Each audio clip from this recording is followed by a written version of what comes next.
दोस्तों, अपने जीवन में ये एक बात हमेशा याद रखना कि कलयुग वो महाभारत है जहां अपनों के द्वारा ही धोखे मिलते हैं, छल मिलते हैं, लोग हमसे कपट करते हैं। अगर दोस्तों बात दुश्मन की होती तो लोग उससे तो निपट लेते हैं, क्योंकि वो तो हमारे सामने होता है। लेकिन यदि यहीं पर अपने लोग ही हमें धोखा देने लगे तो हम उनसे कैसे निपटें? क्योंकि दोस्तों ज़्यादातर लोग अपने ही धोखा देते हैं, क्योंकि आपको दुश्मन कभी भी धोखा नहीं दे सकता, क्योंकि आप उस पर विश्वास ही नहीं करेंगे। आप उससे पहले से ही सतर्क रहेंगे। धोखा तो केवल देगा आपका अपना करीबी, जिस पर आप विश्वास करते हो। तो इन परिस्थितियों से किस प्रकार बाहर निकलें कि आपको कभी भी अपने लोगों से धोखा न खाना पड़े। किसी को तो प्यार में धोखा मिलता है, तो किसी को उसके मित्र ने उससे उधार धन ले लिया है तो धोखा मिला। और इसी प्रकार हम इंसान इन्हीं धोखों में घिरे रहते हैं। उसका मन इतना धोखा खा खा कर टूट जाता है कि वह किसी पर भी विश्वास करना नहीं चाहता, और उसका मन हमेशा के लिए दब जाता है। वह कभी भी स्वतंत्र नहीं हो पाता, वह आज़ाद नहीं हो पाता, और वह किसी पर भी विश्वास नहीं कर पाता। और जब आदमी के मन से विश्वास खत्म होने लगता है तो यकीन मानिए उसका सबसे बड़ा नुकसान उस आदमी का स्वयं होता है, क्योंकि वो खुद पर कभी भी विश्वास नहीं कर पाता। उसे फिर खुद की बुद्धि, खुद के विवेक पर भी शक होगा कि उसने ऐसे लोगों पर विश्वास किया कि जिन्होंने उसे धोखा दिया। ये शक उसे अपने ऊपर होगा, अपनी बुद्धि पर होगा, उसे अपने आप पर ये प्रभाव पड़ने लगेगा कि मैंने क्यों किसी पर विश्वास किया, कि मैंने क्यों उसे इतना धन उधार दे दिया, कि मैंने क्यों किसी से प्यार कर लिया। आज की ये जो बौद्ध कहानी है उसमें आपको कुछ ऐसे तरीके जान पाएंगे कि जिससे आप किसी भी परिस्थिति से निपट सकते हैं, और जिससे आपको कभी भी भविष्य में धोखा न मिले। तरीके आपको इस कहानी से पता चल जाएंगे। और अगर आपने जीवन में धोखा खाया है तो इस कहानी को अंत तक जरूर सुनना, कि आप सबसे पहले इस कहानी में खो जाएं। उससे पहले हमारे चैनल को सब्सक्राइब जरूर कर लें। तो चलिए कहानी शुरू करते हैं। एक बार एक युवा लड़का एक बौद्ध भिक्षु के पास जाता है, और वह लड़का बौद्ध भिक्षु को प्रणाम किया, और फिर वह बौद्ध भिक्षु से एक ऐसा प्रश्न करता है जिसे सुनकर बौद्ध भिक्षु के बाकी सभी शिष्य सोच में पड़ जाते हैं।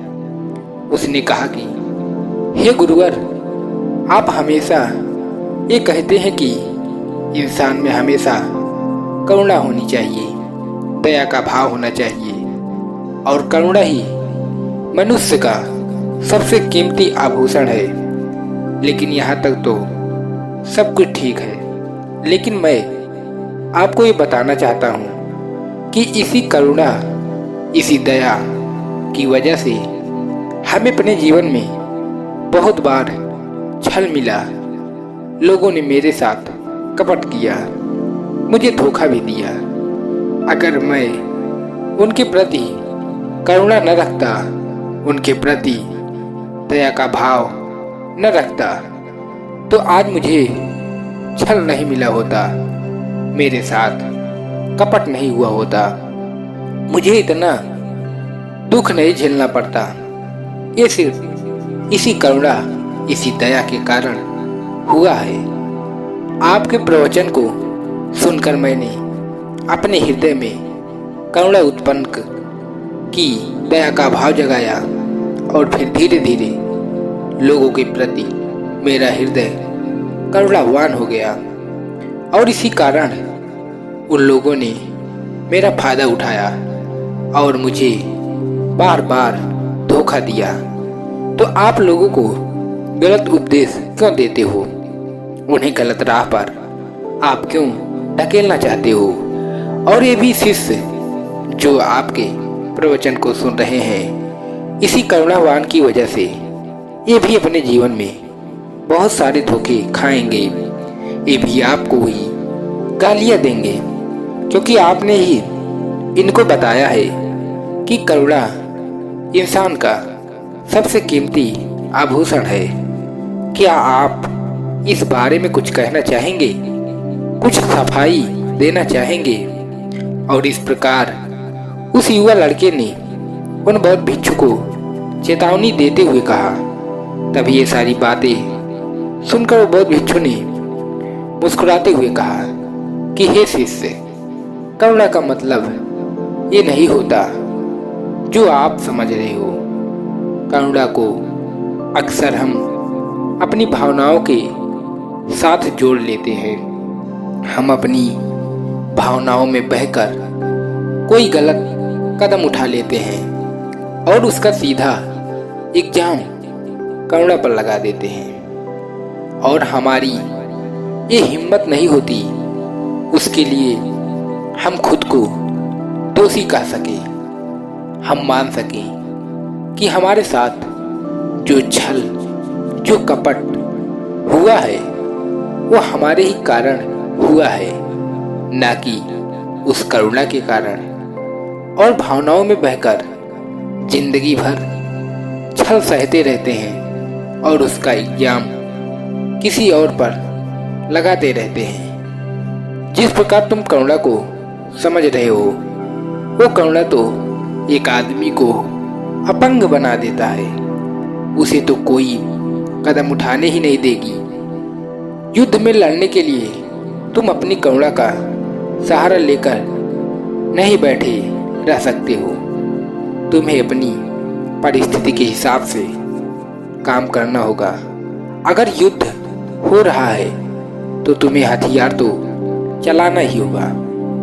आप ये कहकर युद्ध से पीछे नहीं हट सकते कि मेरा हृदय करुणावान है, कि किसी पर मैं हथियार नहीं उठा सकता। याद रखना, ये एक कायर की निशानी होती है। समझदार और बुद्धिमान व्यक्ति वही है जो परिस्थिति के हिसाब से काम करता है।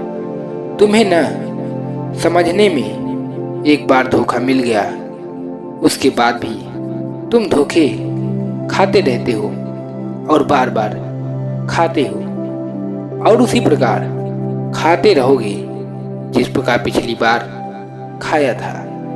तो फिर तुम इसका इल्जाम किस पर लगा रहे हो? ये सब सिर्फ तुम्हारी नासमझी के कारण होता है, करुणा के कारण नहीं होता। करुणा तो इंसान के संबंध को जोड़ती है, लेकिन उस संबंध के जोड़ने के बाद आपको उस आदमी के साथ अपना संबंध कितना गहरा करना है, ये आप पर निर्भर करता है। हो सकता है कि तुमने अपने मित्र को धन उधार दिया हो, वो तुम्हारा धन वापस ही ना आए। ये भी एक प्रकार की छल ही है, धोखा है। लेकिन धन उधार देने से पहले क्या तुमने भली भांति ये देखा था कि तुम्हारा वो मित्र धन वापस करने का सामर्थ्य भी रखता है या नहीं रखता? क्या वो कोई काम करता है या फिर कमाता है कि यूं ही खाली बैठा रहता है?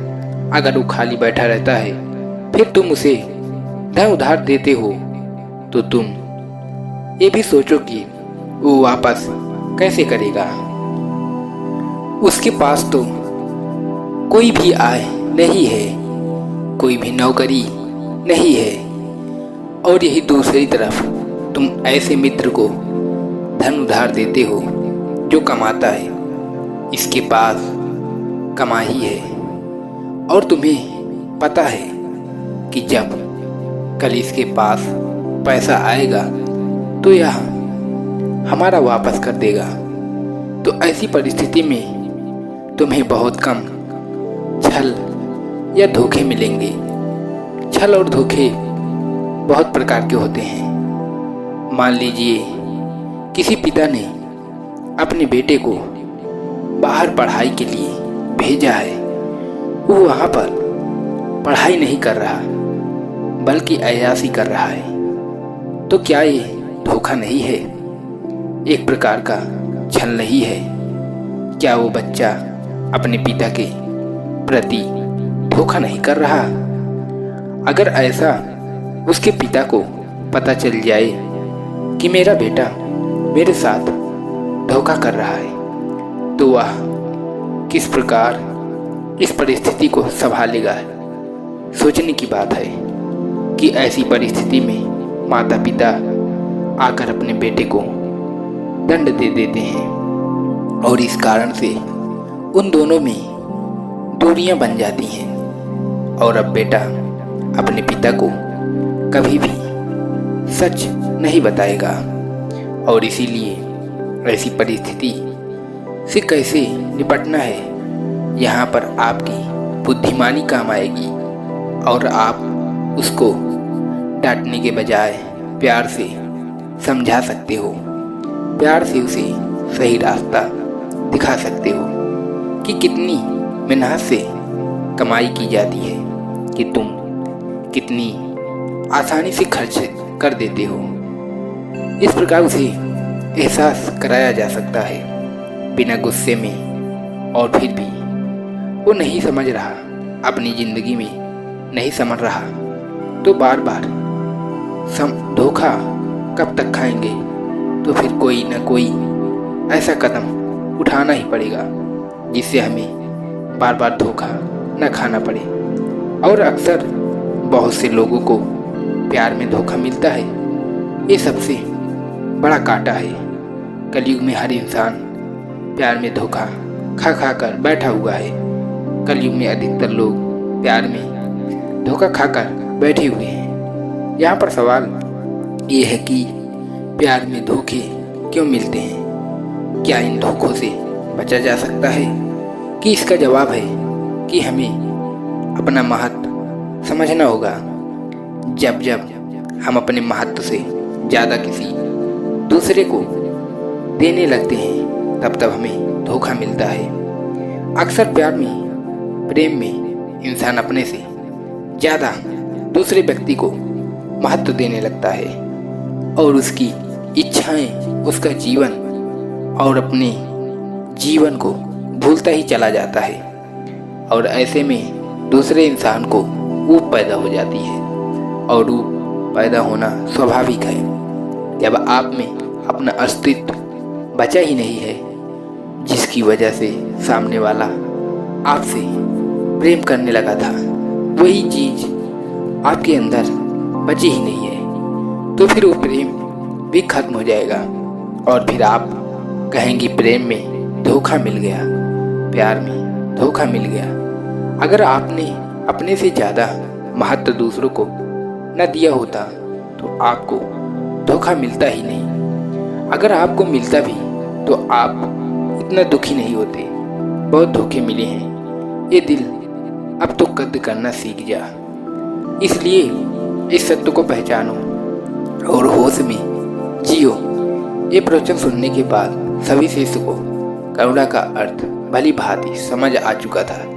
अब वो करुणावश किसी से धोखा नहीं खाएंगे, क्योंकि वो धोखा और करुणा इसका फर्क समझ चुके थे। तो दोस्तों, उम्मीद है कि आज की ये वीडियो आप लोगों को जरूर पसंद आई होगी। तो वीडियो को लाइक और अपने दोस्तों के साथ शेयर जरूर करिएगा और हमें ऐसे ही सपोर्ट करने के लिए चैनल को सब्सक्राइब और घंटी बटन को जरूर दबा दीजिएगा। तो चलिए मिलते हैं ऐसी ही किसी और कहानी में। तब तक के लिए ख्याल रखें। धन्यवाद।